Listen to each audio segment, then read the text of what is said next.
Once again, welcome.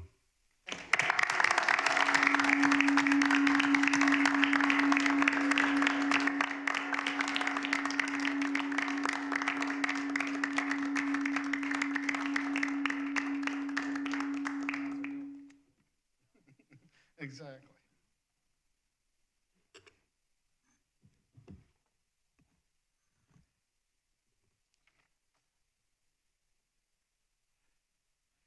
And it's time again in the President's report to talk about the coronavirus.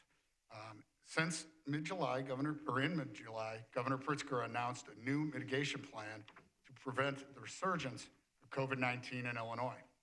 The plan focuses on maintaining the progress Illinois has made in bending the curve while continuing to urge vigilance and following medical recommendations. The plan outlines 3 tiers of general and industry-specific mitigation efforts that can be acted upon to prevent the renewed spread of COVID-19. Illinois has also been divided into an expanded 11 regions, and metrics are being deployed to determine when the spread of the virus in each individual region requires additional mitigation. While our region has not required additional mitigation efforts, we must continue to be vigilant about wearing face coverings, social distancing, as well as hand washing. A new mask campaign with the tagline, "It only works if you wear it," has been initiated by Governor Pritzker to help raise awareness of the importance of face coverings. We at the Village are also going to be encouraging and using that tagline. Every day we do things that keep us safe, like buckling a seatbelt or wearing a bike helmet. If we forget to do those things, we place ourselves and others at risk. A mask is no different and only works if you wear it. So please, always wear a mask when in public to protect yourself and others. Also, please remember the 3 W's. Wear a mask or face covering, watch your distance, and wash your hands. Our restaurants and retailers have also been taking the masking and other public health guidance very seriously. This continues to be a very trying and difficult time for everyone, but I want to express my gratitude and appreciation to our residents who are complying with these requirements. I would also like to thank residents for continuing to support our restaurants, retailers, and businesses to supply all of your needs. Please continue to shop local whenever possible. Restaurants and retailers are still providing online and curbside pickup options if you are unable to shop in person. Please note that the information provided by the Cook County Department of Public Health regarding cases in LaGrange also includes cases in LaGrange Highlands. So again, the number that's been reported by the Cook County Department of Public Health includes both LaGrange and LaGrange Highlands. That includes the numbers that are repeated in the patch articles that come out apparently every week. Unfortunately, the author in the patch article has not included the population from LaGrange Highlands. So his numbers are not accurate, his statistics aren't accurate. Cook County was doing the same, but our Director of Finance, Lou Ciparoni, noted the problem, communicated with them, and they've now changed and are including the population of both LaGrange and LaGrange Highlands since we're getting their positive cases. Recently, we worked with the county again to correct this error. That made our rate per 1,000 residents higher than it actually was. This has been corrected by the county, and their numbers now going forward reflect that. The data for LaGrange and LaGrange Highlands as of today reflected 353 confirmed cases with a 27% reduction in confirmed cases in the past 14 days. I would also, at this time, would like to ask Trustee Holder to provide an update regarding Amita LaGrange Hospital. Thank you, President Kukler. Staying with the COVID thing, it is still here, as anybody who's sending their kids back to school understands, and certainly remains in the headlines. We've been fortunate here in LaGrange because we've sustained at LaGrange Memorial Hospital, we've sustained single-digit counts for over a month now. We currently have 4 positive people there and 6 more that are being observed because they're symptomatic, but they haven't been confirmed yet after tests. So please, as President Kukler said, and as has been on the airways, please be vigilant. Treat it as if you have COVID-19 and don't want to give it to anybody else. If you work that way, instead of saying, oh, I don't think I'll get it, and please don't think about herd immunity because none of that's been proven yet. So please be vigilant. A couple other things about the hospital that are very positive talking points. The ER volume is starting to come back. A lot of people stayed away because they were afraid of getting infected, which was never going to be the case because it was a wholly different entrance. But want to encourage everybody not to delay emergency care. It's still one of the top-rated ERs in the state of Illinois. LaGrange was also just recognized by the American Heart Association for their stroke program. They got the highest grade that you can get there, so not a worry there. And our Center for Advanced Joint Replacement continues to do exceptionally well with elective procedures on the rise and growing interest of a lot more to take advantage of this new facility that was designed by the physicians and the orthopedists that are working in there. Likewise, the Cardiology Center of Excellence has also seen visits ramping up even ahead of what were the pre-COVID levels. And last week, we also opened a new catheterization lab on the campus. So things are continuing to go very positively at LaGrange. Continues to be a center of excellence. It is the only rating of 5 stars by the United States government for any hospital in Cook County. So take advantage of it if you need it. Don't think you need to go somewhere else. That's about all. Oh, I will add one other thing, a bit self-serving. The LaGrange Hospital Foundation recently held its annual golf classic, albeit scaled down, but the objective was to raise enough funds in order to provide nursing support, full-time nursing support for a residency program that the physicians do in the community, including for beds, pillars, and some other entities. I'm pleased to say that we were able to pull it off before that horrific storm a week ago Monday. And we were able to pull it off, and looks like we're going to have collected enough money in order to start that program to provide a bridge in healthcare for the homeless population in our area. So thank you for everybody that participated, and I look forward to seeing the benefits of that for our homeless population in the area. Thank you. Thank you, Trustee Holder.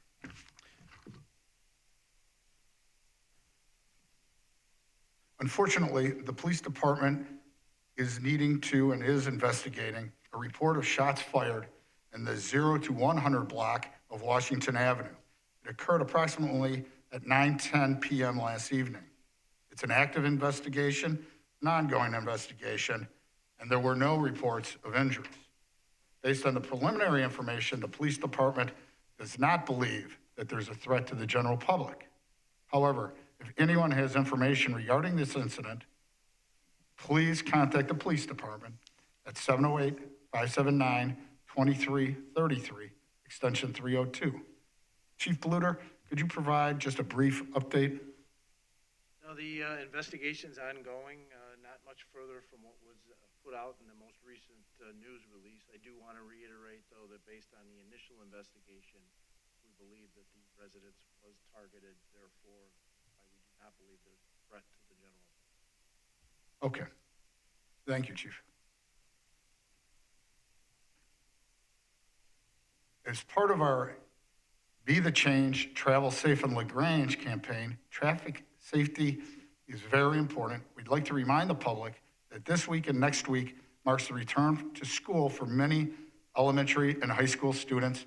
I know some have already gone back. Some are going hybrid. Some are doing study at home. But the children are around walking, riding their bikes, and everybody needs to be very, very careful. For all the drivers and the bicycle riders and pedestrians, please obey all traffic signals and listen to the crossing guards. Students may also be walking or biking during non-traditional when they're studying at home hours, so please be vigilant and careful. Last year, new signs were installed on Ogden Avenue reminding motorists to slow down and be aware of pedestrians within the school zone. IDOT has also installed signage at LaGrange Road and Ogden Avenue reminding motorists not to block the pedestrian crossing. Unfortunately, last week there was a fatal accident on Ogden Avenue just east of the railroad bridge. Again, that's due to human error, and we'd encourage people to follow the laws and drive safely. Traffic and pedestrian safety is a priority for the village. Again, please drive safely and be aware of your surroundings. For more information regarding the pedestrian safety campaign, as well as motorist and pedestrian safety tips, please visit the village's website at www.villageoflagrange.com. Since it's 2020, we've also had to experience more hiccups and bumps in the road, so to speak, and that includes the ComEd outage. On August 10th, LaGrange, along with the Chicagoland region, was impacted by a severe storm that caused significant damage to trees in the electrical system. ComEd reported that over 800,000 customers throughout northern Illinois were without power. The village worked closely with ComEd at several levels of their organization to address the several thousand households that were without power in LaGrange. ComEd reported that they had technical and communication difficulties, which made restoration efforts challenging. I know many residents know firsthand about the technical and communication difficulties. We want to thank Public Works for their quick response to the storm damage. In particular, Mike Bojovic for assisting residents during the power outages. We are continuing to work with ComEd to improve resiliency and reliability of the electrical system in LaGrange. With regard to an update on our stormwater flood mitigation, in May, we had a significant storm event that resulted in widespread flooding throughout the village. We are continuing to work closely with the MWRD to identify and finalize, at least attempting to finalize, plans for stormwater relief in the village.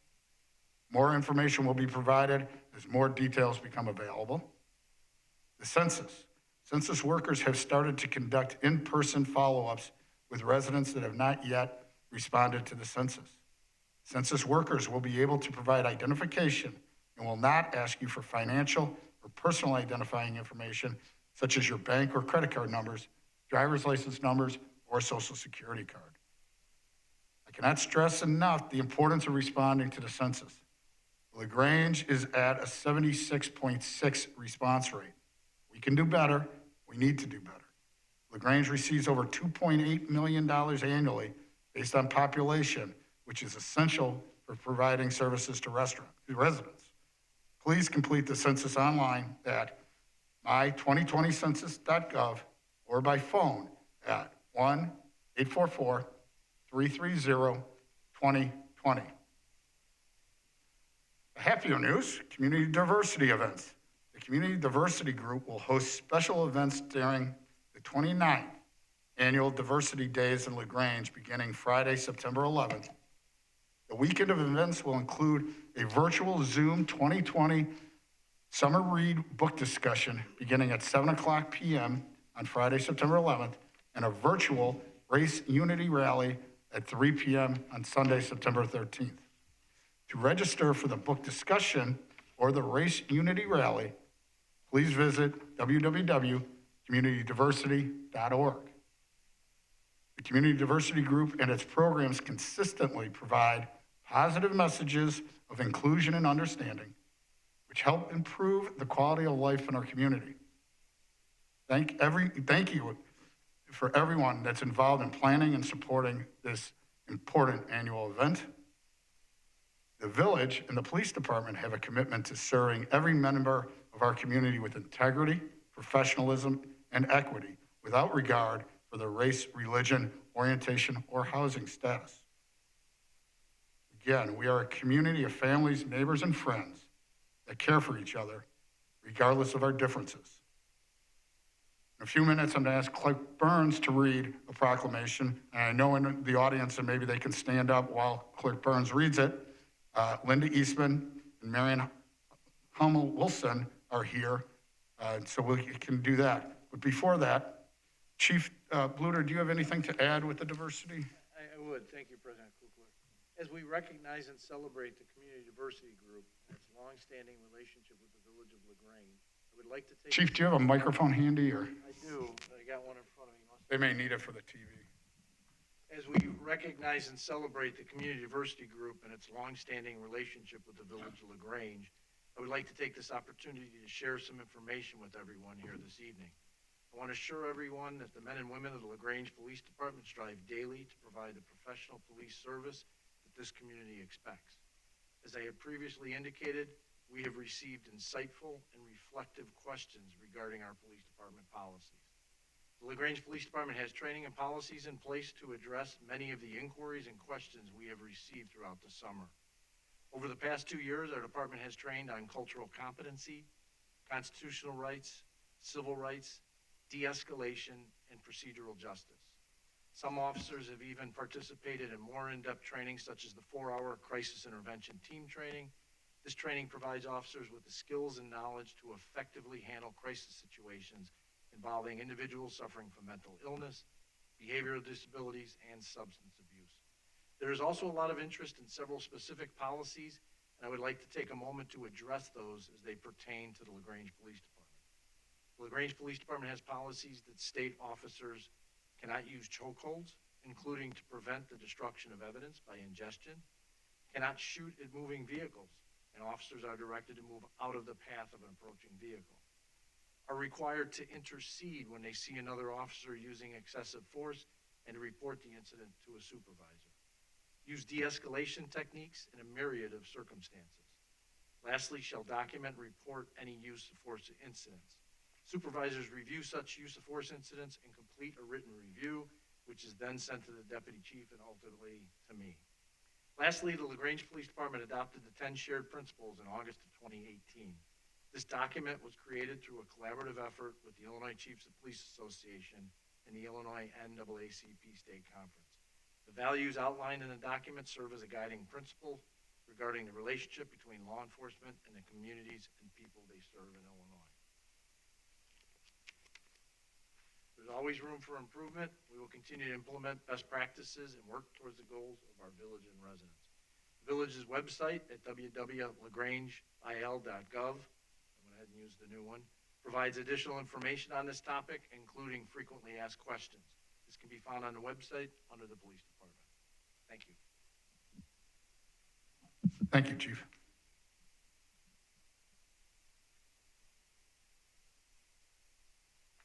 At this time, I would ask Clerk Burns to read the proclamation for Community Diversity Group's 29th Annual Race Unity Rally. My pleasure. Proclamation, Village of LaGrange, Race Unity Day, Sunday, September 13, 2020. Whereas the 29th Annual Race Unity Rally is an event to reaffirm the commitment to achieving race unity in LaGrange and surrounding communities, and whereas this year the Community Diversity Group calls the village together in a virtual format for a weekend celebration of human diversity, culminating with Race Unity Day. And whereas the concept of unity and diversity is deeply rooted in the fabric of our American society, and whereas progress has been made in the legislative arena, we have much to do yet to bring us together on a personal level. And whereas the Race Unity Rally will demonstrate the commitment of the people of the Village of LaGrange and surrounding communities to the principle that all are created equal and come together in recognition of the oneness of humanity. Now, therefore, I, Mark A. Kukler, President of the Village of LaGrange, and the Board of Trustees of the Village of LaGrange, do hereby proclaim that Sunday, September 13, 2020, is Race Unity Day.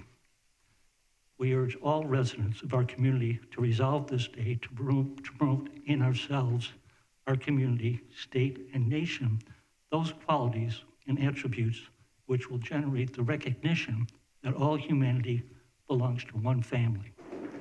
To fight prejudice wherever it is found, and to assure that all persons have equal opportunities regardless of their race. Dated at the village of LaGrange, Illinois, this day, 24 August 2020. Thank you, Clerk Burns. At this time, I would ask for a motion to approve the proclamation by a voice vote. So moved? Second? Thank you, trustees. And Clerk Burns, if you could call, or well, first, any discussion? Seeing none, if you could call for a voice vote? All in favor? Aye. Aye. Any opposed? Unanimous. And thank you. Next Thank up you. is the appointment of our neighbor, and fellow resident, Ray Baker, to the Design Review Commission. I appreciate Mr. Baker's willingness to serve, and I would ask the board for a motion for his approval. So moved? I second. Thank you, trustees. Any discussion? At this time, I'd ask Clerk Burns for a voice vote. All in favor? Aye. Any opposed? Again, unanimous. Thank you. This time, I'd like to ask for a motion to appoint Kate Hennessy, again, a resident and person willing to serve on the Zoning Board of Appeals. She's very qualified and will make a great addition to the Zoning Board of Appeals. If anyone would be so kind to make a motion. So moved? Second? Thank you, trustees. Any discussion? Trustee Holder. I just want to say that I think she'll be a really good addition to our village commissions. She happens to be a neighbor of mine, and she's also the niece of our former state senator, Tom Walsh. So she's continuing a family legacy of service. So I'm looking forward to having her join us. Terrific. And if we can have a call for a voice vote? Yes. All in favor? Aye. Any opposed? Again, unanimous. Thank you. At this time, we have two retirements and very well-earned resolutions of appreciation. So in the fire department, we have the retirement of Fire Lieutenant William Kalal. Bill served for 27 years. And Bill, why don't you come up to the microphone? That way you can get on camera, and I'll read the resolution of appreciation, and we do extend it to your family. We know that you were gone a lot serving us and missed a lot of important events. We appreciate their sharing, their sacrifice, and obviously really appreciate your dedication to the village. And so, whereas William Kalal was hired as a part-time firefighter on November 2nd, 1992, and a full-time firefighter paramedic on June 24th, 1996, and whereas William Kalal was promoted to the rank of lieutenant on August 1, 2016, and whereas William Kalal holds numerous state and national certifications in firefighting, and whereas William Kalal has served as a firefighter, paramedic, lieutenant, and department leader, and has consistently demonstrated leadership, commitment to service, and respect for all members of the fire department. And whereas William Kalal has honored his profession by protecting the rights of all people while also showing compassion and respect for all individuals. And whereas William Kalal has demonstrated the mission and vision of the fire department. And whereas William Kalal's professionalism, dedication, and commitment to the excellence throughout his years of service to the citizens of LaGrange is truly admirable. Now therefore, be it resolved that the village president, village clerk, and board of trustees of the village of LaGrange do hereby express their sincere gratitude and deepest appreciation to Fire Lieutenant William Claw for his many years of exemplary service, loyalty, and dedication to the village. And we convey our best wishes for your retirement and future endeavors. Thank you. And, Bill, if you have anything you want to say, feel free. I just want to thank all of my fellow village family members for the honor and the privilege, including the Board of Trustees, President Kukler, the village residents, and all the stakeholders within the village for the opportunity to serve and protect over the last 27 years. It really has been my privilege. Thank you. And thank you so much.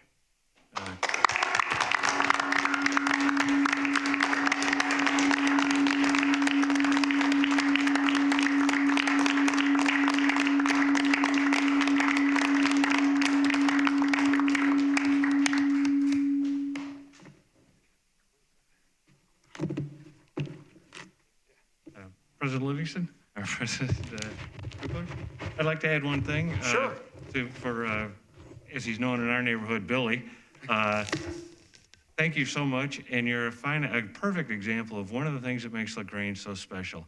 A neighbor, a friend, and a professional. Always there when something was going on in the neighborhood, whether it's flooding or outage or whatever. Bill was always there to help, and it's an example of what all the people that work for LaGrange do. It's nice to see, and it's important to have you there. And we always got the fire truck for the block parties too, which was important. So thank you very much. Thank you, David. Appreciate it. Thank you. Thanks, Trustee McCarty.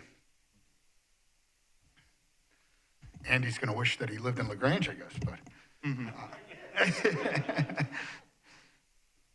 It's also my pleasure to recognize the retirement of Police Deputy Chief Andrew Peters, 24 years of service.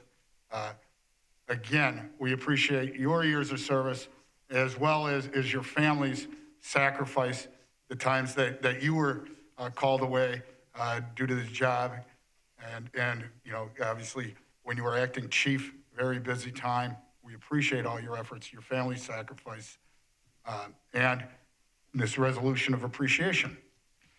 Whereas Andrew Peters joined the LaGrange Police Department as a police officer in 1995, and whereas Andrew Peters was promoted to the rank of police sergeant in 2001 and police deputy chief in 2015, and whereas Andrew Peters proudly served LaGrange Police Department as a dare officer, a squad leader, an instructor, and as member of the Police Pension Board. And whereas Andrew Peters has been recognized for achievements within the police department, receiving the Chief's Award of Valor and the Michael P. Gordon Memorial Foundation's True Blue Award for his actions during the Harris Bank robbery in October of 2005.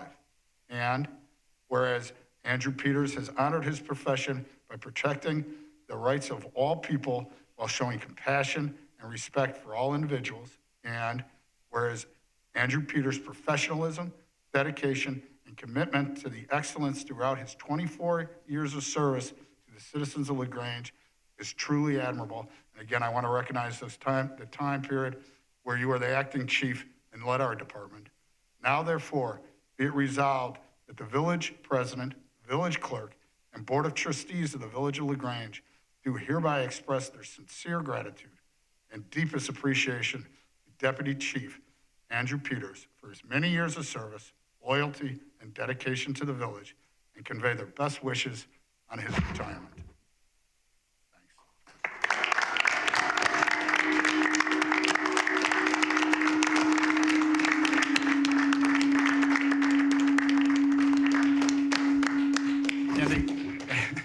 Andy, would you like to say a few words? I will reiterate that I cherished all the professional and personal interactions, community-wise. I was very much appreciative of all the efforts of my coworkers. But honestly, without my wife, I wouldn't be here today. I love you. Thank you. Thank you.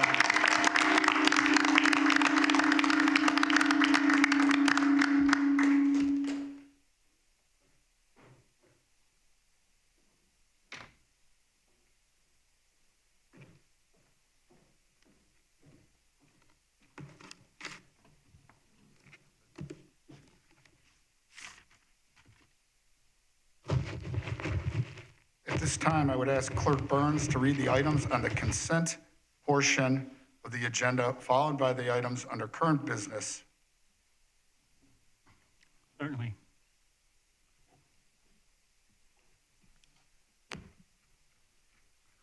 Matters on the consent agenda will be considered by a single motion and vote because they have already been fully considered by the board at a previous meeting or have been determined to be of a routine nature.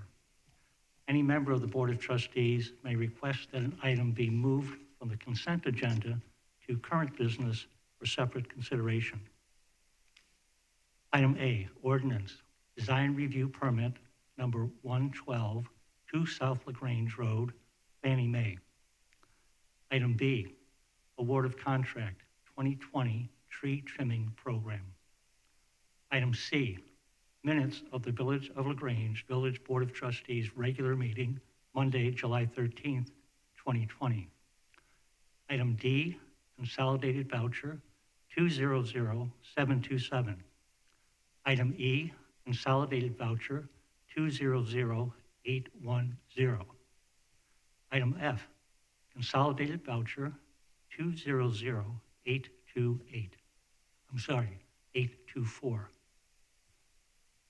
Under current business are items that include consideration of matters being presented to the Board of Trustees for action. Item A, ordinance, variation, specified structures and uses in front yards, Robert Heath Toe, 1501 West 41st Street. Item B, ordinance, text amendments relating to Articles 5 and 9 of the LaGrange zoning code. Item and an ordinance for amendments to Chapter 97 of the LaGrange Code of Ordinances. Item C, resolution, authorize the village manager to submit an application for coronavirus relief funds provided to Cook County under the Coronavirus Aid, Relief, and Economic Security Act, the CARES Act, and approving an intergovernmental agreement. And those are the items. Thank you, Clerk Burns. At this time, I would ask if there's anyone in the audience who has any comments on those items listed on tonight's agenda. I think I have one.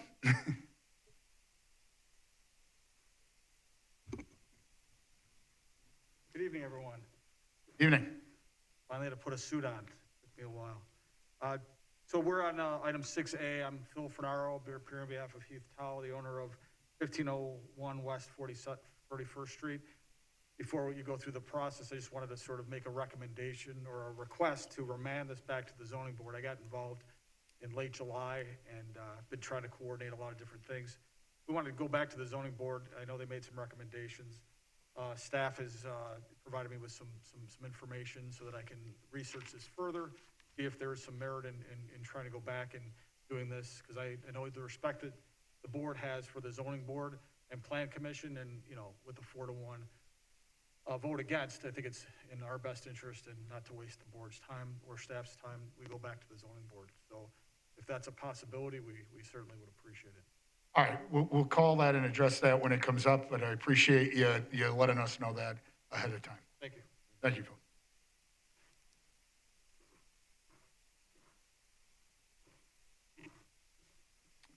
Seeing no other comments, is there a manager's report?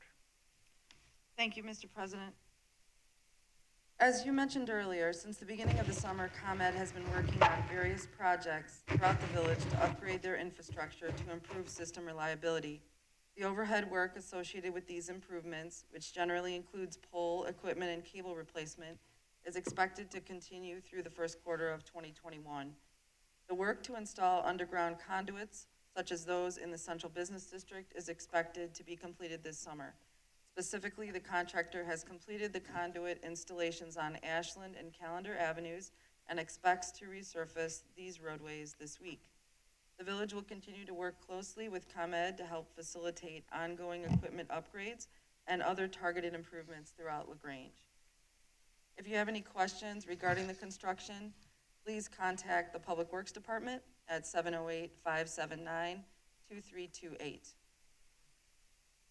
The village is a charter member of the Lyons Township Quarry Council and is in regular communication with area quarries regarding resident concerns about blasting, truck dust, and noise.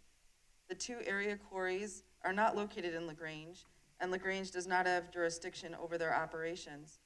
While the quarry is required to blast within state law requirements, impacts of their operations on residents can vary. Residents impacted by quarry blasting are encouraged to contact the Lyons Township Quarry Council hotline at 1-866-934-3278 or 1-866-WE-HEAR-YOU to report complaints. Data received from resident reports are used by the quarries to evaluate potential changes, blast intensity, blast configuration, and the location of blasts within the quarry itself. Residents may also report complaints to the village by emailing me at apeterson@lagrangeil.gov.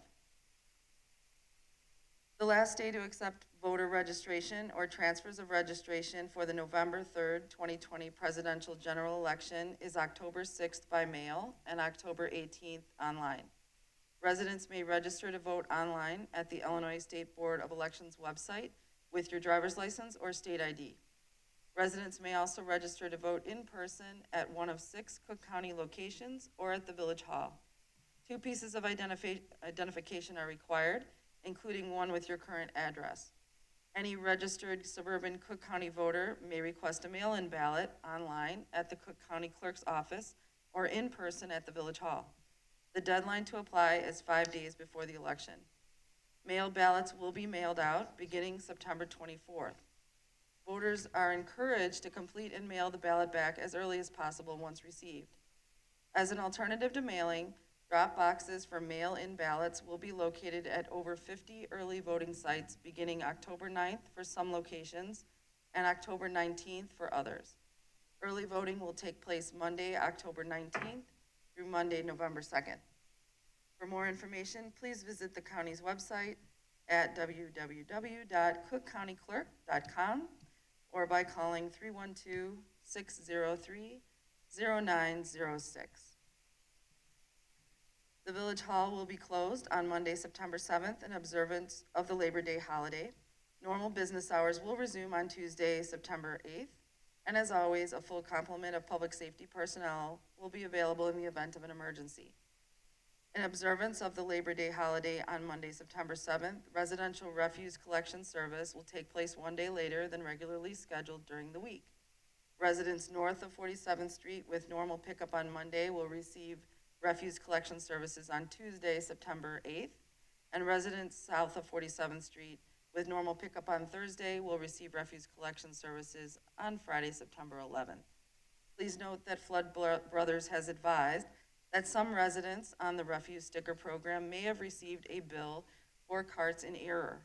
Residents should not pay the bill, but instead either visit the Flood Brothers website at www.floodbrothersdisposal.com or contact them by phone at 630-261-0400 to resolve the matter. For more information, please visit the village's website at www.lagrangeil.gov. Also, due to the Labor Day holiday, the next free monthly brush pickup for LaGrange residents will begin on Tuesday, September 8th. For more information, please visit the village's website at www.lagrangeil.gov or call the Public Works Department at 708-579-2328. And that concludes my report. Thank you, Andre. Andre, were any public comments submitted by the public? There is one public comment submitted. It is for an item that is not on the agenda. Okay, so will you read that at a different time at the end? All right, we will move. With regard to the consent agenda, I would ask if there's a motion on the consent agenda. I move that we accept the consent agenda as presented. Second. Thank you. Trustee Augustine? Yes, thank you, President Kukler. As previously stated, I'd like to recuse myself from voting agenda items related to the village prosecutor. Thank you. And any discussion on the consent agenda? Trustee Holder? I have a question for Ryan. I was a little confused. On the tree trimming contract, we did it per tree, as I read in here, and then it's totaled out. My question is, the tree quantity, is that what was quoted to us? Is that our number? And so is this a fixed price contract, or is it variable based on the number of trees that they're arborists, that they actually decide that they need to do something with? Sure. I'm not sure if you can hear me, but I'll do my best. Yep, we can hear you. So we determine the number of trees based on GIS because we have our tree inventory. So we put those numbers in so that everybody is bidding on the same quantity. So the price that we pay per tree is the cost that the bidders provide to us as part of the bid opening. There may be some variation in the end because what we actually pay is based on the actual count of the trees that when they're done. So, but just so that we're comparing apples to apples, they're all bidding on the same quantity. So then these prices that we see here, since they're an extrapolation based on the price per tree and the total number of trees, is as if they trimmed every tree in the entire village. So it's likely to be way less, no? No, this is based on the 1/6 of the community. So we have a 6-year tree pruning cycle. So we look at just the trees that are within the section of the village that we're trimming. You'll notice that the tree quantities are different from the 2020 tree trimming season to the 2021 tree trimming season. That's because those are different areas of the village. So we were able to use GIS and go in and determine the actual quantities of trees for each of those different areas. But you're assuming that to be conservative, I assume that they're trimming every single tree in that geography, right? Every public parkway tree. Every public parkway tree in that geography. So the chances are good there'll be some that don't have to be trimmed, right? No, we trim every single You do tree every one. over Okay. a 7-inch diameter within that area.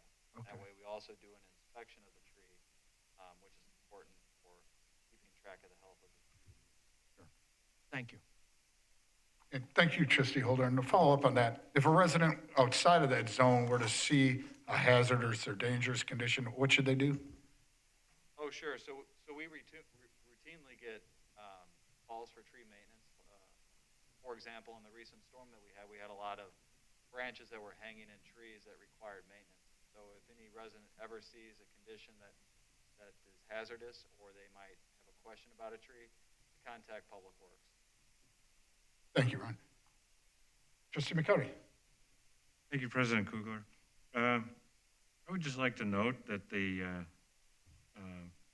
iconic landmark of downtown LaGrange, the Fannie Mae, that has been closed for a little bit, is going to be reopening with the new outside, and I'd like to thank them for committing to LaGrange and keeping that most loved icon of our downtown operational, because everybody needs chocolate. Good point, Trustee McCarty. Trustee Augustine. Thank you, President Kukler. Another question for you, Ryan. The last time the tree cutting crew came around my neighborhood, overall, I think they did a wonderful job, and I'm by no means an arborist, but they moved pretty quickly. There was a few branches that I was hoping they wouldn't cut, and by the time I got outside, they were down. I don't think they had an arborist with them at all times. Is that how it works? How do they know? I mean, how trained is the crew to know for sure that that's a good branch to take down? Or is it just like, well, that's kind of getting near the street, or that one looks a little loose? Because there was some small branches too that, again, I don't know, but I'm just wondering what the education is on each person, making these decisions.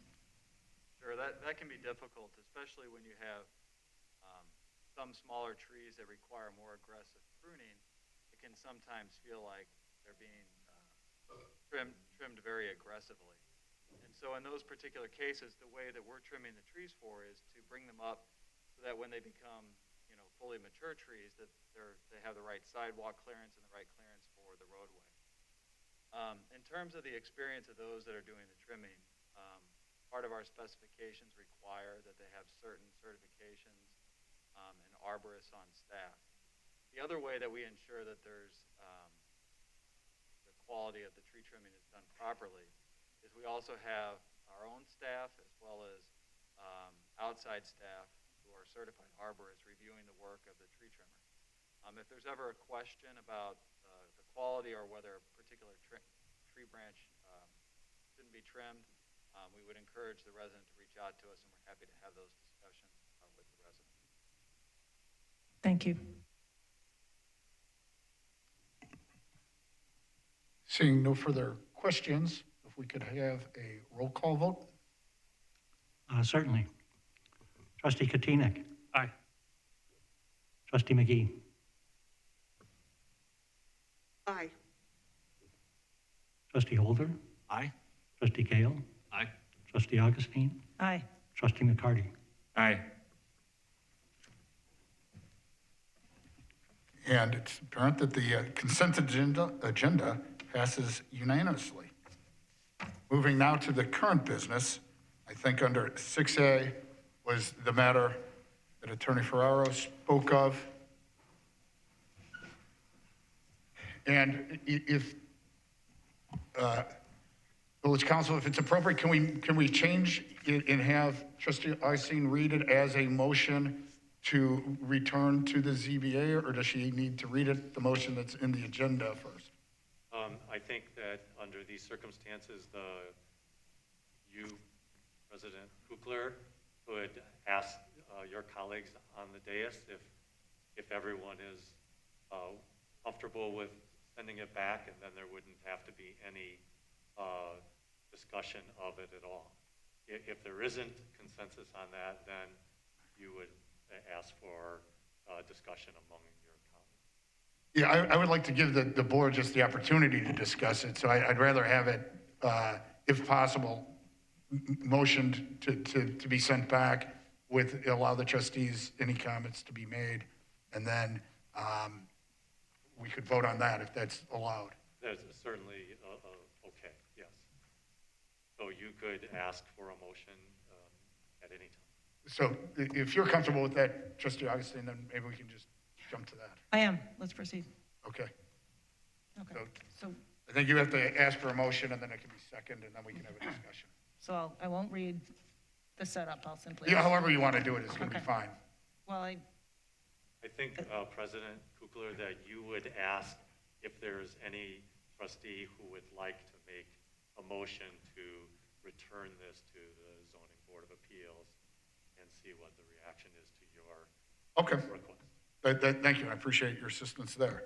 So I'm asking if there is any trustee that would like to make a motion and return it to the ZBA. motion, whoops. And Yes. Trustee Augustine Yes. seems willing to do so. Yes. Second. Thank you. And again, the motion would be to return the matter to the ZBA. Does anybody want to discuss that?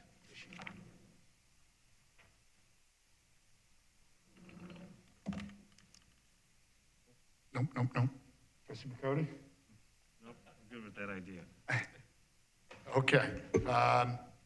At this time, then, we'll have a vote, a roll call vote on the motion to return it to the ZBA. Trustee Gale. Aye. Trustee Holder. Aye. Trustee Katina. Aye. Trustee McCarty. Aye. Trustee McGee. Aye. Trustee Augustine. Aye. And the motion passes unanimously. Thank you, and so it will be back before the ZBA. Thank you.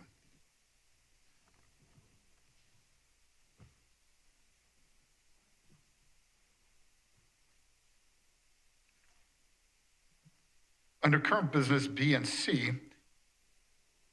or under current business B, we actually have two ordinances to be voted on, and Trustee Augustine will be introducing those. The first is the text amendment relating to Articles 5 and 9 of the LaGrange zoning code. And then the second will be the ordinance for amendments to Chapter 97 of the LaGrange Code of Ordinances. Again, both will be referred to Trustee Augustine. And again, Counselor, are those voted as one or are those voted individually? They would be separate motions. Okay. Thank you, President Kukler. This is ordinance for text amendments relating to Article 5 and 9 of the LaGrange zoning code, and ordinance for the amendments to Chapter 97 of the LaGrange Code of Ordinances. As part of last year's annual review of the LaGrange zoning code, staff identified several sections of the zoning code for potential amendments.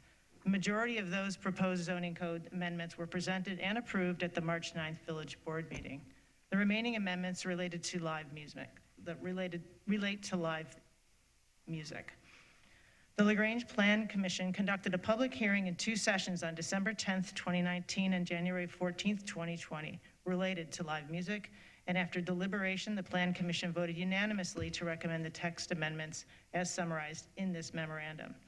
In conjunction with the zoning code amendments and on a parallel path, staff and the village attorney reviewed the noise control chapter of the LaGrange Code of Ordinances. The last major update to the noise control regulations was in 1982.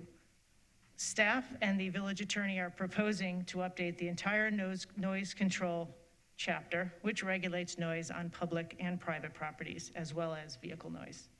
The staff has wonderfully completed the attached draft ordinances as described in further detail, which I'll read below. So the zoning code, live music accessory to eating places amendments, it's kind of wordy. The village currently allows both indoor and outdoor live music, live entertainment per the zoning code.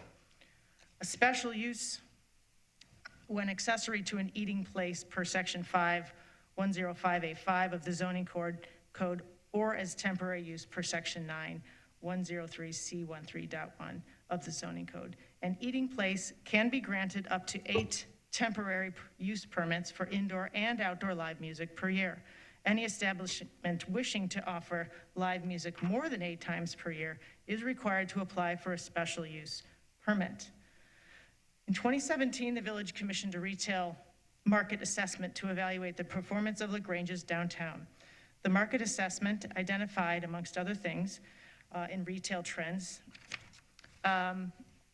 that retailers are interested in offering experiences, and live music is one experience that continues to grow in popularity amongst eating places.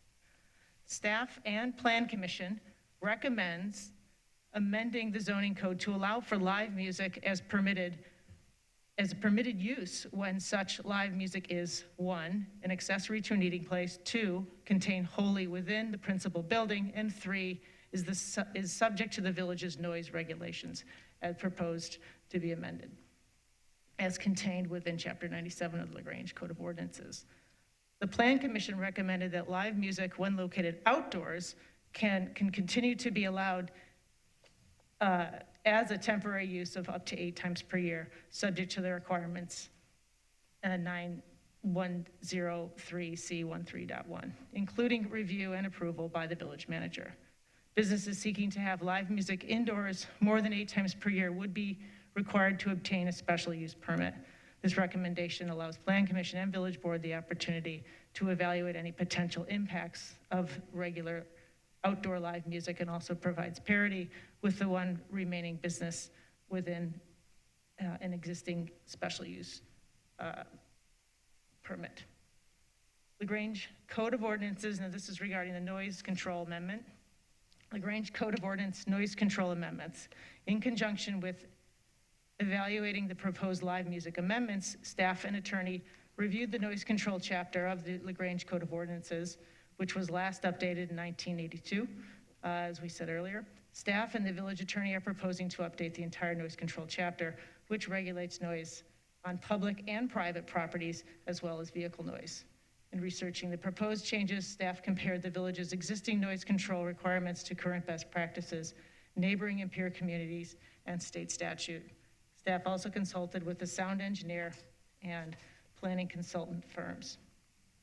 The research revealed that noise standards generally fall into one of two categories. One, technical standards, or two, a reasonable person standard. Technical standards are based on decibel levels or other similar standards and require specialized equipment and training to enforce. The reasonable person standard provides a more generalized parameter to guide enforcement personnel in determining if a noise is or is not in violation of regulations. Enforcement of the reasonable person standard does not require specialized equipment or training, but does allow for more discretion in evaluating complaints.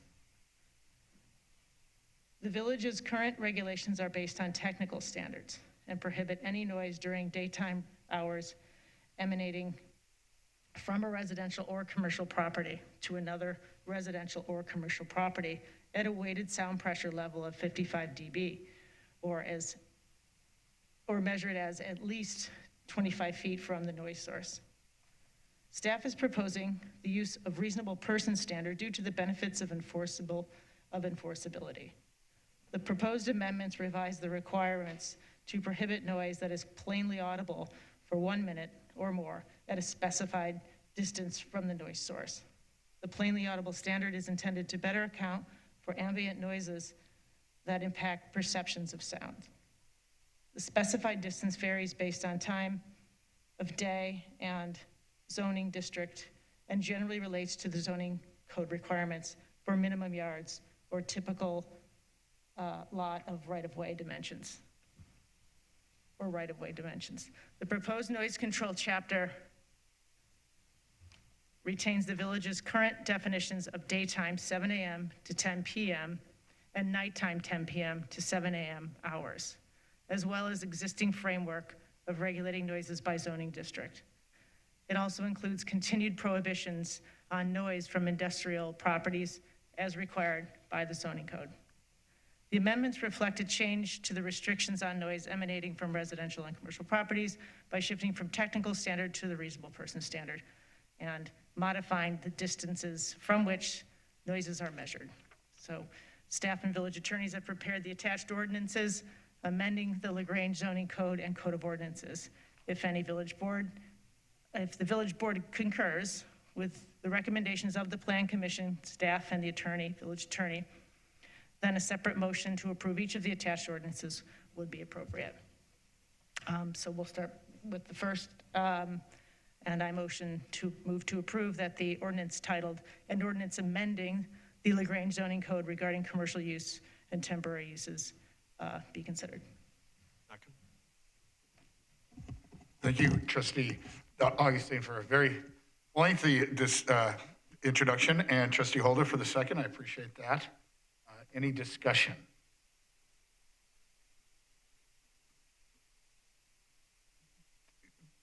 Charity, could you just go over, so what we're voting on right here is to change the reasonable person standard, which The first ordinance before you is the amendments to the zoning code, which relate to live entertainment, which we are now changing the terminology to live music, which is what it's always really been applied to.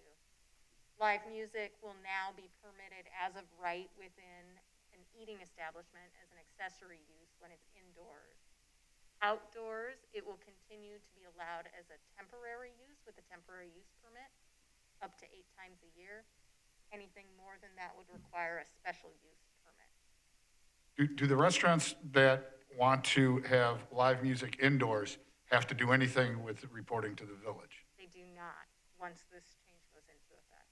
And again, if this ordinance is approved, would restaurants that want to have outside music up to 8 times in the year have to do anything as far as requesting village approval? They would need to get a temporary use permit, which is the same process that they would have now under the current code. Okay. And is there a charge or anything for that temporary use permit? We don't charge for the temporary use permit. Okay. And the village's turnaround time's pretty quick on granting this? Sure, and it's a pretty painless process, I think, in that, we work with the restaurant and understanding what they're proposing. Just like any other sort of temporary use special event permit that the village would process. And then lastly, is the outside use, is that limited till 10 o'clock? So the noise ordinance is still in effect, and so the second ordinance that you'll be considering is the noise ordinance, which Okay. has more strict standards after 10 p.m. Okay, thank you. Any other comments or questions? Just that I think this is, I'm sorry, President Kukler, I think this is one of many good ideas to come from staff and our other commissions to continue to look at our code and to prevent updates. And this one makes a lot of sense. If you're a restaurant and you want to have a guitarist every couple of days inside and that's what your business and your clientele wants, you know, it seems that that's a logical decision to not have to allow us to get in the way of that. So I'm very for this change. Thank you, Trustee Augustine. Seeing no other comments, Clerk Burns, if you could call a roll call vote. Certainly. Trustee McCarty. Aye. Trustee Katinik. Aye. Trustee Gale. Aye. Trustee McGee. Aye. Trustee Holder. Aye. Trustee Augustine. Aye. And thank you. The ordinance passes unanimously. We have another one. We do. I would move to approve the ordinance titled, "An Ordinance Amending the LaGrange Code of Ordinances Regarding Noise Control." Second. Thank you, trustees. Any comments, questions on this ordinance? Seeing none, again, Charity, just to summarize, and people at home that may have, this one is to deal with the hours of noise and changing it to a reasonable person standard? Right, so this is an update to the noise control ordinance of the LaGrange Code of Ordinances, which regulates all sorts of noise throughout the village, whether it be from vehicles, from businesses and residential areas.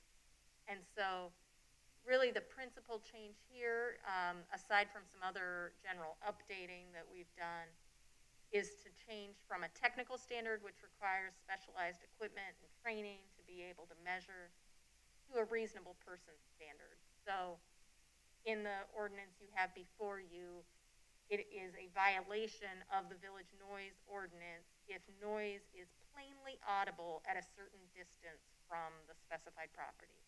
And that distance is different depending on residential versus commercial zoning district and time of day. And like I mentioned before, obviously the nighttime restrictions are more stringent than the daytime. Just generally on that, because I get this question, at least I did pre-COVID. I'm having a graduation party. How late can I go? Can I have a band? Can I not have a band? I'm having a block party. We want a band. How late can it go? Will we have an idea of what's allowed after this if this ordinance passes? Yeah, I think it'll be a lot easier for people to understand because most people don't understand decibel level readings and that sort of thing. But in general terms, at 10 p.m., that's when things have to get a lot quieter. Okay. Regardless of what district it is. That's when our nighttime hours begin. Okay, and I think Chief has always said it's best to talk to your neighbors. We really start enforcing more and more as the neighbors call and call.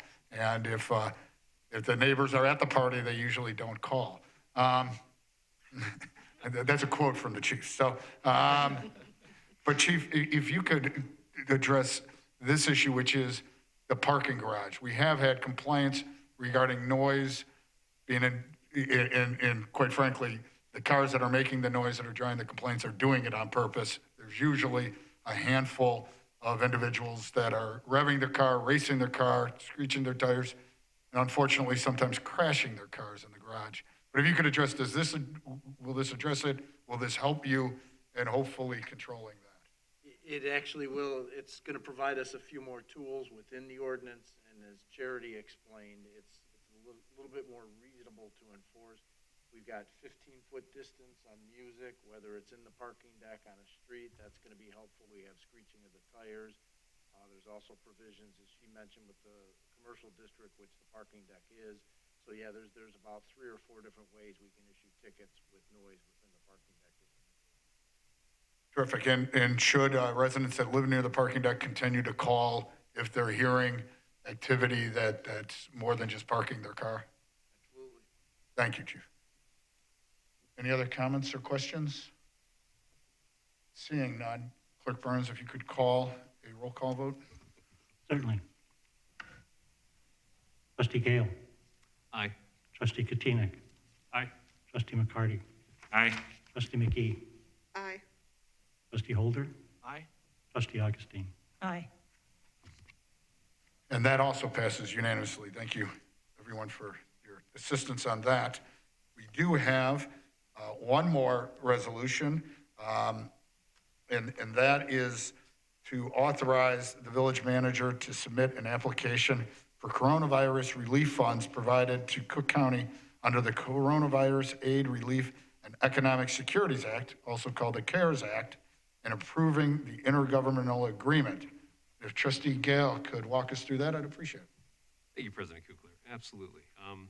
The CARES Act is a $2.2 trillion economic stimulus bill signed into law in March 2020.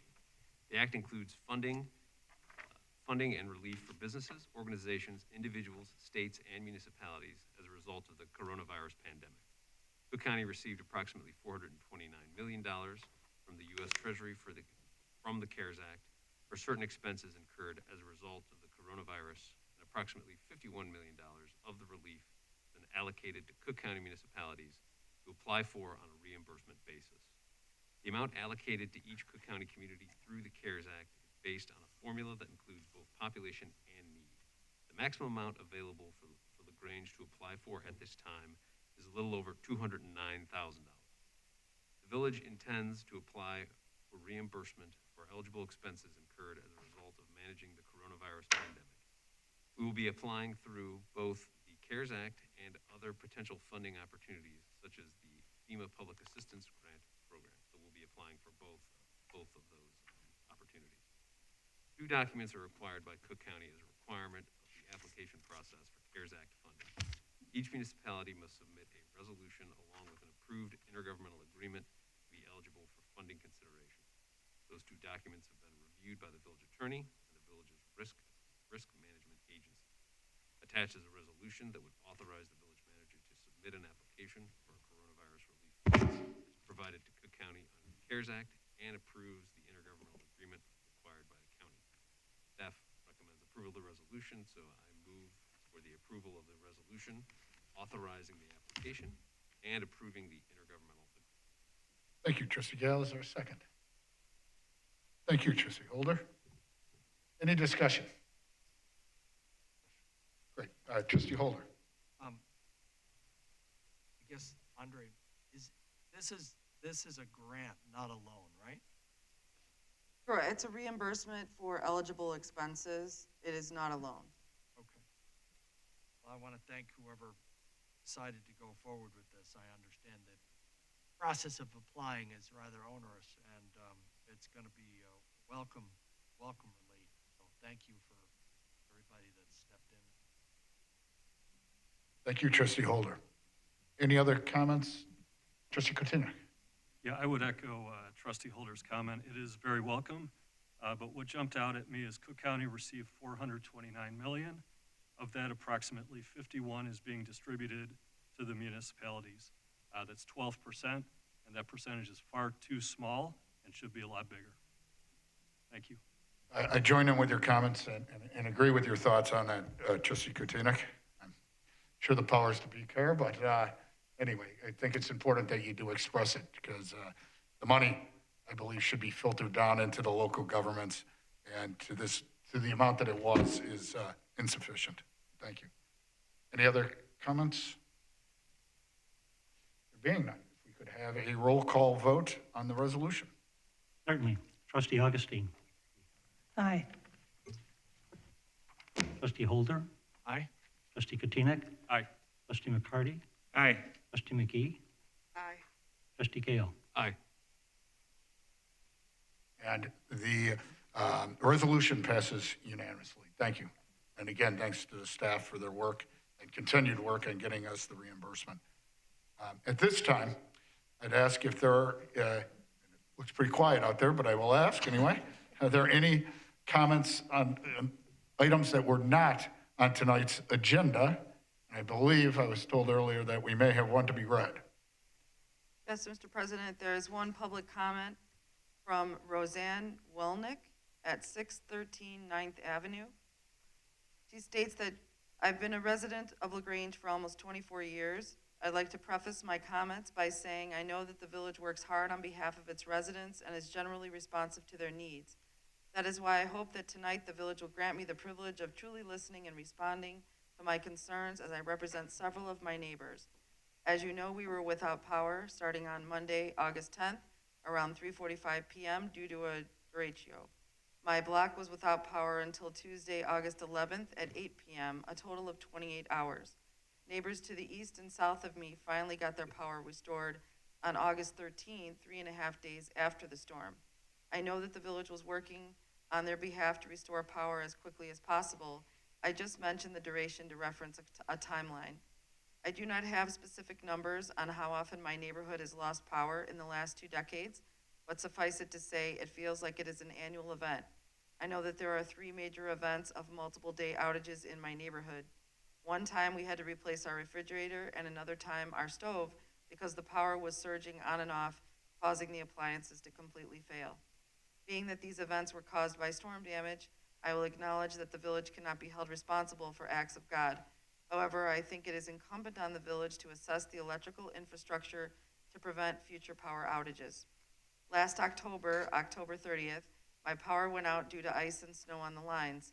My power was out from 6:20 a.m. until 12:40 p.m. At that time, I spoke to Andriana Peterson, the village manager, about the issues we experience in my neighborhood. She was willing to look into our area and said that she gets reports of outages. I mentioned to her that my sister, who lives 1 block south of Ogden and 2 blocks west of Gilbert, rarely has power outages. Andriana informed me that the lines in that area are a more resilient type of wire known as a Hendrix cable. It is thicker and holds up against wind or ice damage. Many of my neighbors and I would like the village to survey the electrical grid in the residential area of the Sedgwick Park subdivision, the area bordered by east of LaGrange Road, south of 47th Street, west of East Avenue, and north of Plainfield Road. I would like the village to assess the reliability of our grid with respect to substations, transformers, and transmission lines. I implore the village to give a serious look at the electrical infrastructure before the next big storm. Also, I would like to know what the village thinks is an acceptable number of power outages for a given neighborhood in a given timeline. To me, a power outage of more than a day, once a year, is too much. I will concede that a power outage that has the duration of a few hours is just an inconvenience, but when the outage goes on for more than a day, it becomes a nuisance. Over the years, many of my neighbors on the 600 block of 9th have purchased portable and standby generators for their homes because of multiple outages occurring from one year to the next. The decibel level in my neighborhood when the portable generators are on is so loud, making it difficult to sleep at night.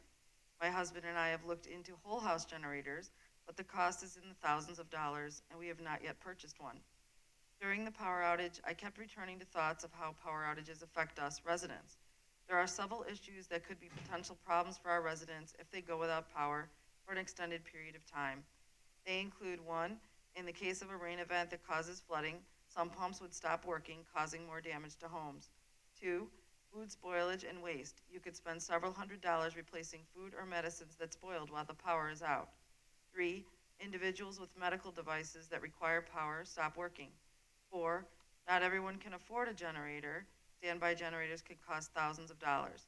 5, if a power outage occurs during an ice storm, you may need to move out of your house because the furnace doesn't work and temperatures in your house become dangerously low. 6, during this pandemic, many adults and children are working remotely for their job or for school.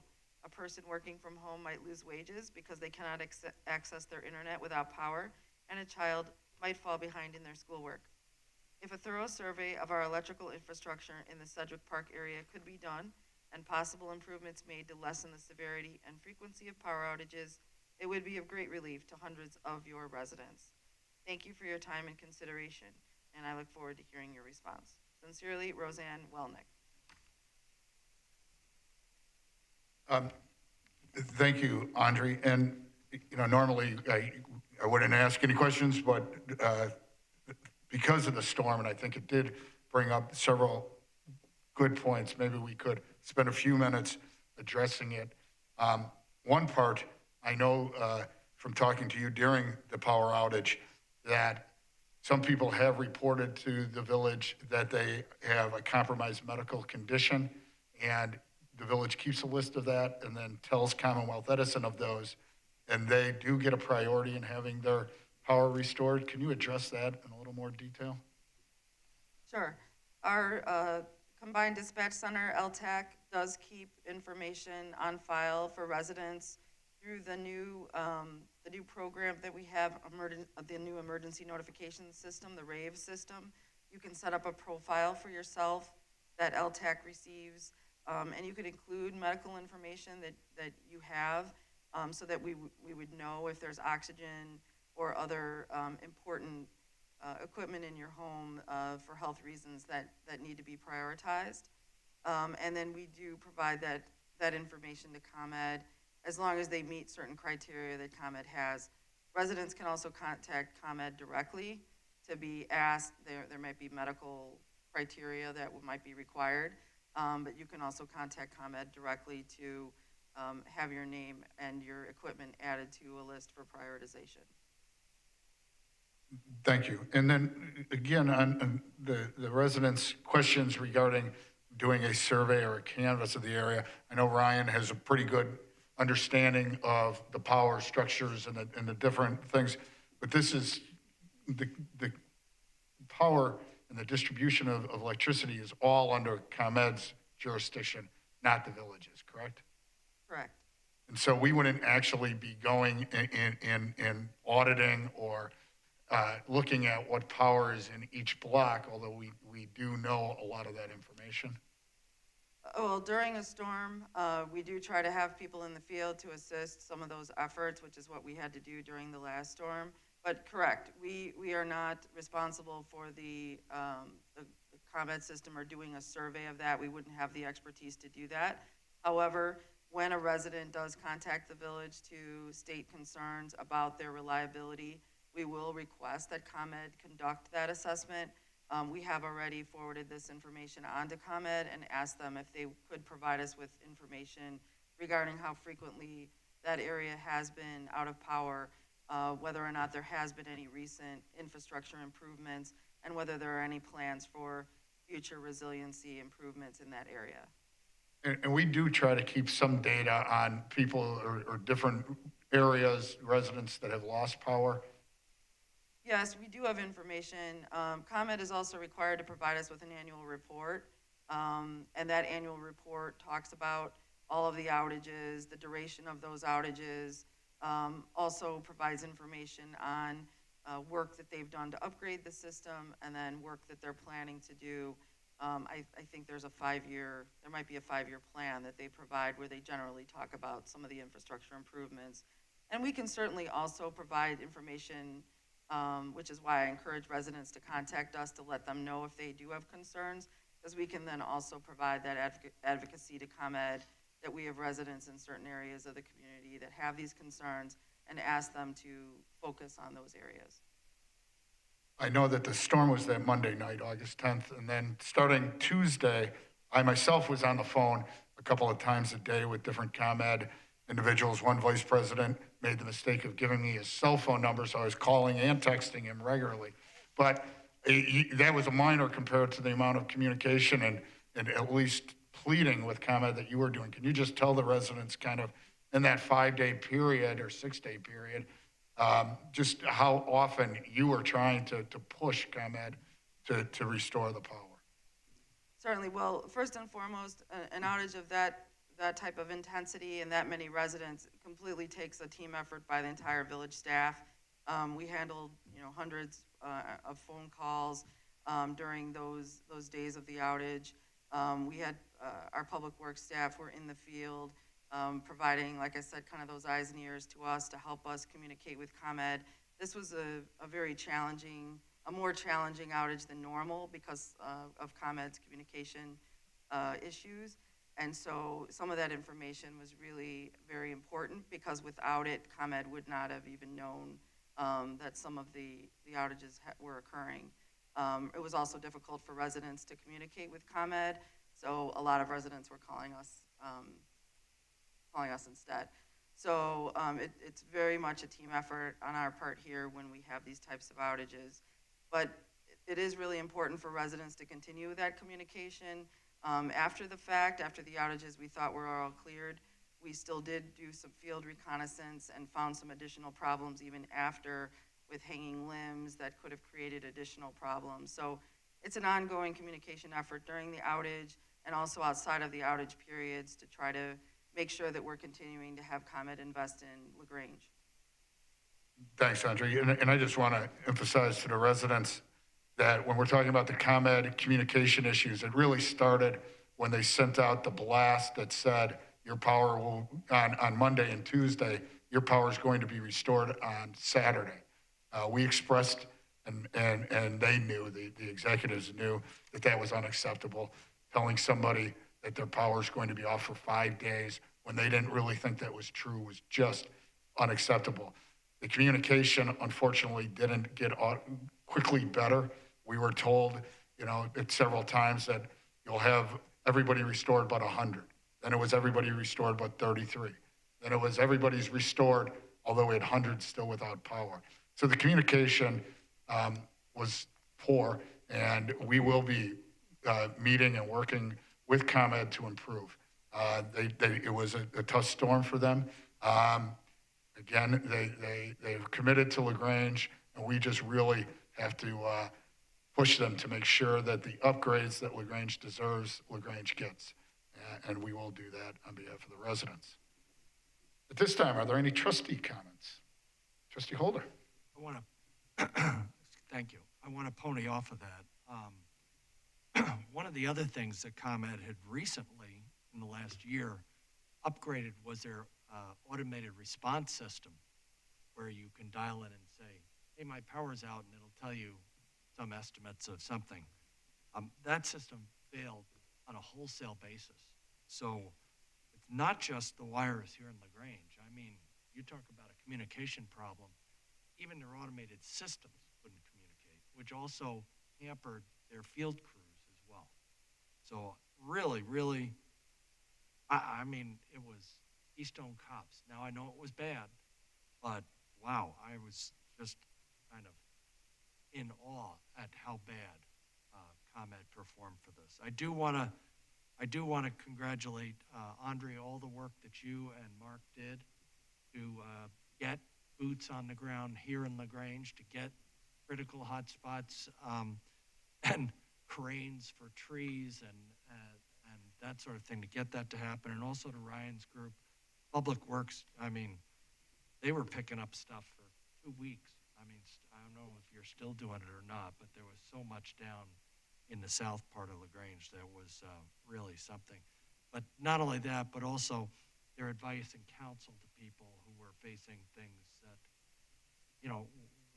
kind of know how to deal with flooding. This was a whole new level of destruction. And so I want to thank you and Mike for, and your whole teams.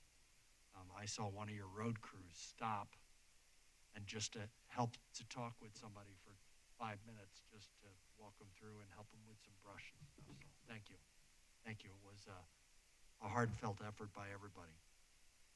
I do have just 2 other things. One, Charity, we remanded this case back to the ZBA, but I was, in reading through it, it just brought up some bugaboos that I really hope we will change sooner rather than later in our zoning code. The first and foremost is this consistent confusion that is caused by a corner property who has 2 property lines. What's the front yard and what's the back, what's the side yard?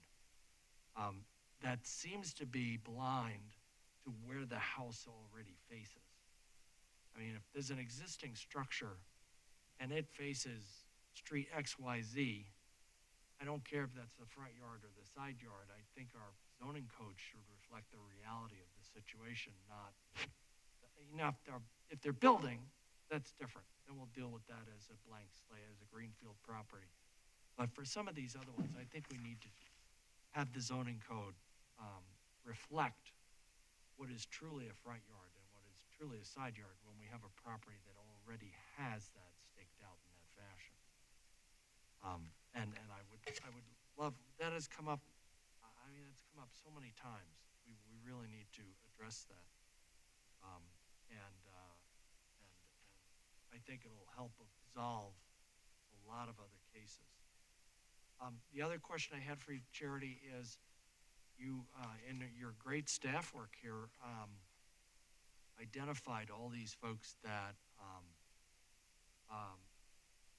may have had contracting done with or without a permit, or a permit which wasn't what they constructed, like this person. Do we have a plan to go have a little chat with some of those folks? Or are we gonna let sleeping dogs lie? So those were based on photos that the applicant submitted of what he felt were comparable improvements in front yards to his application. I would need to go back and take a look at some of the dates on those. Some of the more recent ones, I believe we have had conversations with people. Some of the others, maybe been there for a decade or more.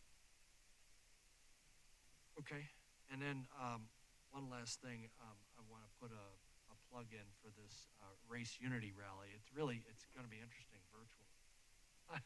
I've attended before and really enjoy the Watch My Feet group and some of the speakers that we've had before.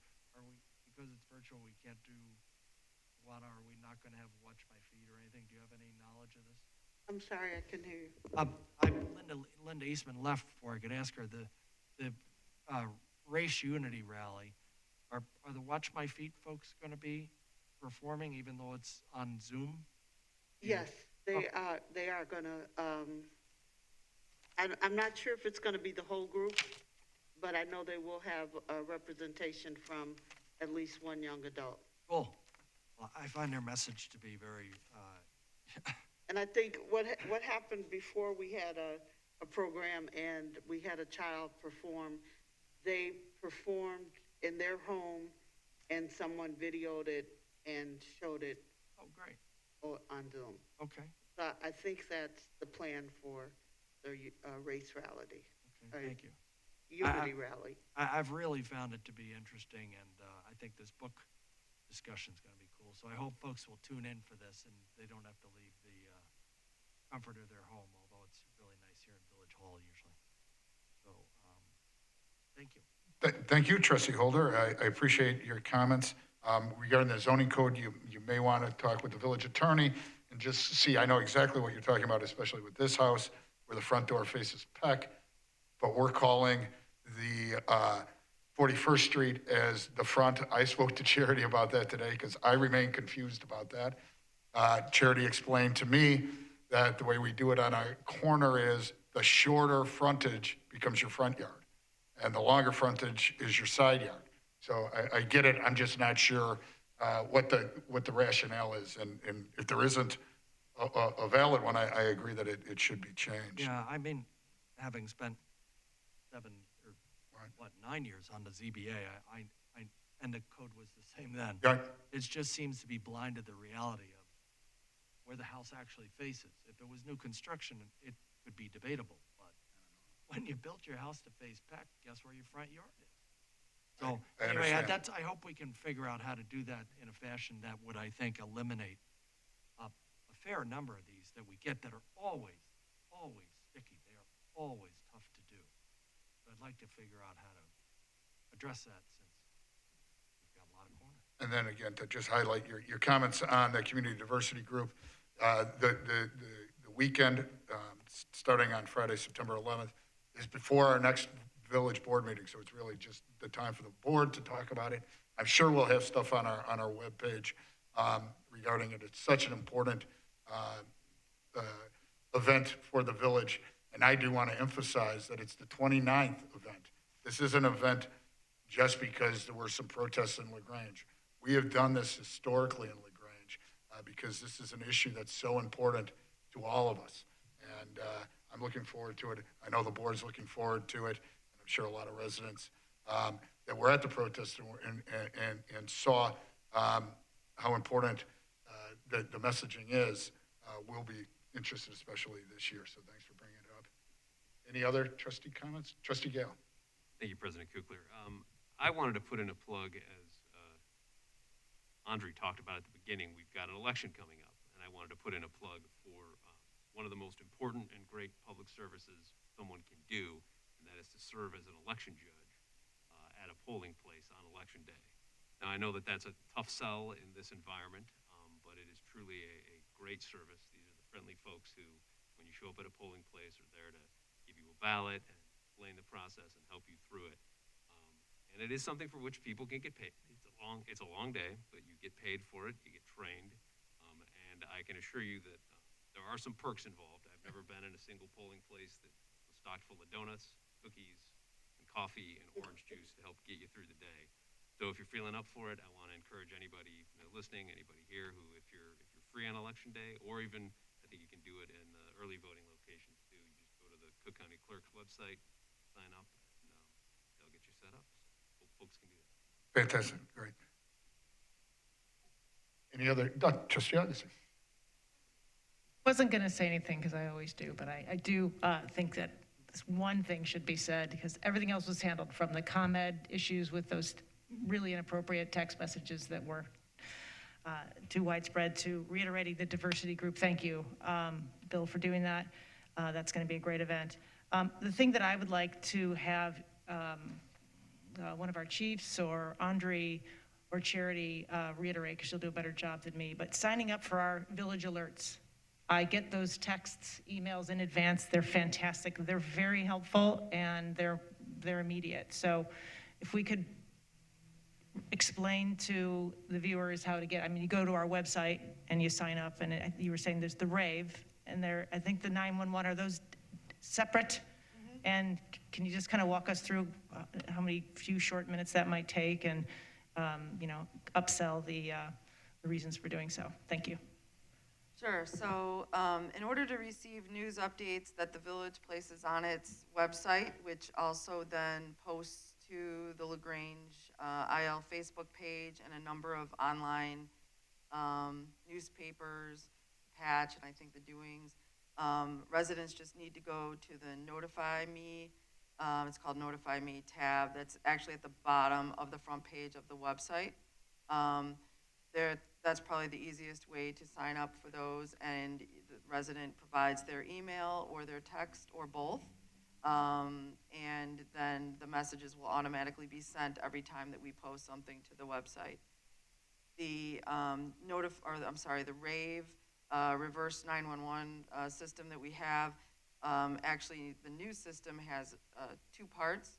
It allows residents to sign up to receive emergency notifications for things like severe weather or other important emergency notifications, and we try to use that sparingly when it's really truly an emergency.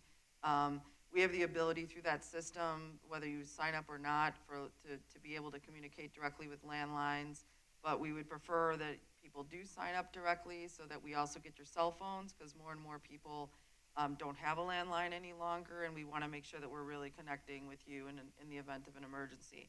We have the ability through that program to also hone in geographically on a certain area that might really, that we may need to hone in on. So that's an important feature. That RAVE system also allows, as I explained earlier, for you to include some information, create a profile about your household.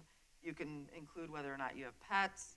You can talk about whether or not you have medical needs, any other things that you want. Our 911 respondents, our dispatchers, our police officers, our firemen, paramedics to know in the event of an emergency at your home.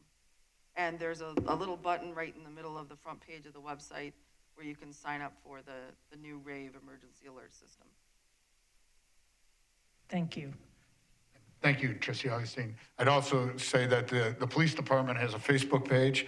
The chief frequently posts things of interest on that page, and you can like that page and get those messages or be aware of them also. Not seeing any other comments, do we have a motion to adjourn? I believe we'll be meeting again on September 14th. So moved? Second? Thank you. All in favor, please say aye. Aye. Aye. All right, the meeting is adjourned at 9:13.